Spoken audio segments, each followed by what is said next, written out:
तक 9th 10th तक जैसे आप सब हैं, मुझे भी नहीं पता था कि क्या विषय लिया जाए, क्या मेरी क्षमताएं हैं, क्या मुझमें मतलब किस चीज के लिए रुचि है और क्या कैरियर बनाया जाए और आगे बनेगा भी कि नहीं, है ना, कुछ नहीं पता। हाँ, लेकिन एक चाह थी, सिर्फ एक कहीं ना कहीं इच्छा थी कि कुछ तो करना है। पता नहीं था कि क्या करना है, लेकिन मन में बस ये था कि कुछ करना है, कुछ बनना है।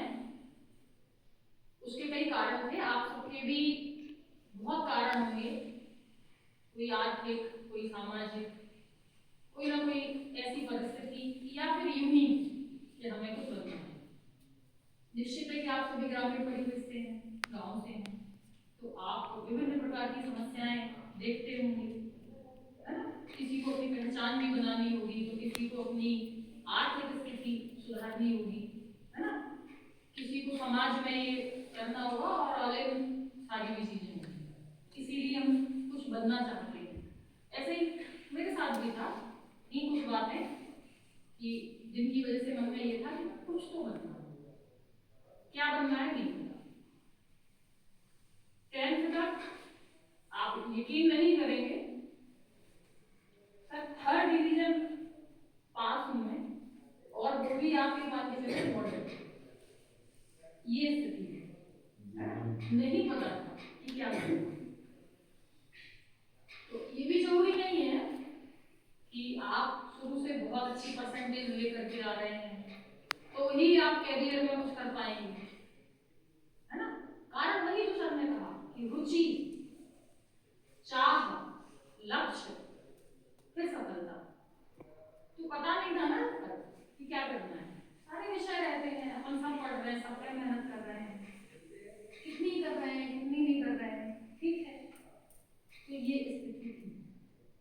इसके बाद 11th में पता नहीं था, लेकिन परिस्थितियों के हिसाब से मन में, जैसे आपने जैसा कहा अभी कि बच्चों को कुछ पसंद होता है और कुछ जो पसंद और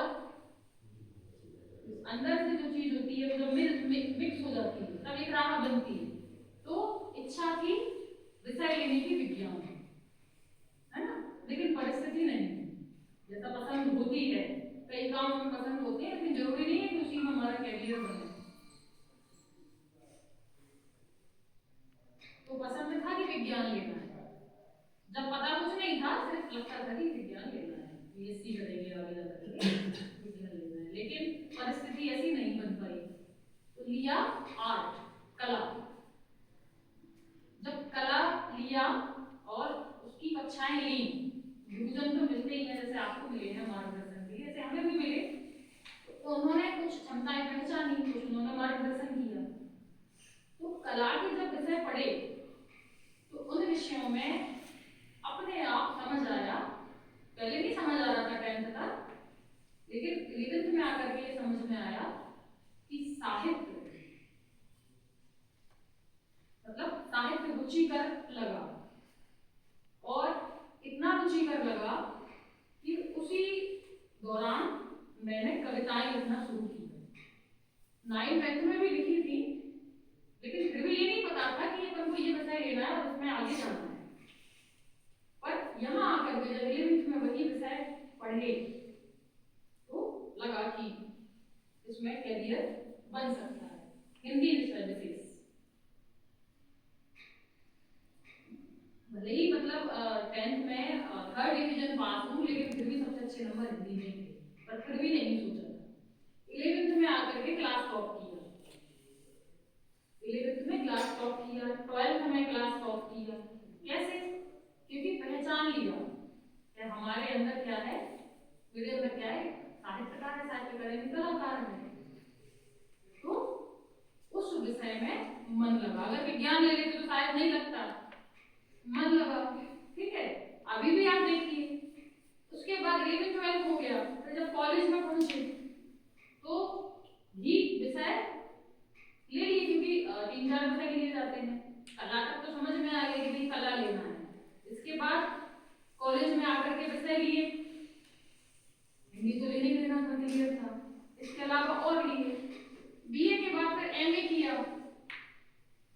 मास्टर डिग्री, तो मास्टर डिग्री करते समय भी नहीं समझ आ रहा था कि किस विषय से मास्टर डिग्री की जाए।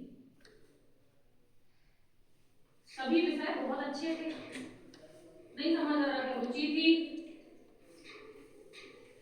गुरुजन की मदद ली, है ना। तो उन्होंने कहा आपका सबसे अच्छा विषय और सबसे अच्छा परफॉर्मेंस जिसमें है, जिसमें आपकी सबसे ज्यादा रुचि है, अपने आप से पूछिए, वही कीजिए। फिर बात आ गई हिंदी पे, फिर हिंदी से एमए, मास्टर डिग्री हिंदी से ली, कविताएं लेखन अपना चल ही रहा था। उस काव्य लेखन से, है ना, एक पहचान, सामाजिक प्रतिष्ठा भी आपकी बन रही थी। आपकी मेरी जो रुचि थी उस काम को करने से एक आत्मिक संतुष्टि जो मिलनी चाहिए वो भी मिल ही रही थी, है ना। तो बात कहां से पहुंची? असंग से रुचि पर पहुंची, रुचि से संतुष्टि पर पहुंची, संतुष्टि से फिर अध्ययन पे पहुंची, अध्ययन से फिर कैरियर पे आ गई। तो मास्टर डिग्री करने के बाद फिर उसी विषय से नेट किया, पीएचडी की, पीएससी का एग्जाम निकाला और आज आप लोगों के सामने कैरियर, एक सफल कैरियर के रूप में आज आप लोगों को, है ना, समझा रहे हैं। तो ये बहुत अच्छे तरीके से सर ने आपको जो बताया है ना, और समय समय पर बताते भी रही है, निश्चित है। तो आप कैसे जानेंगे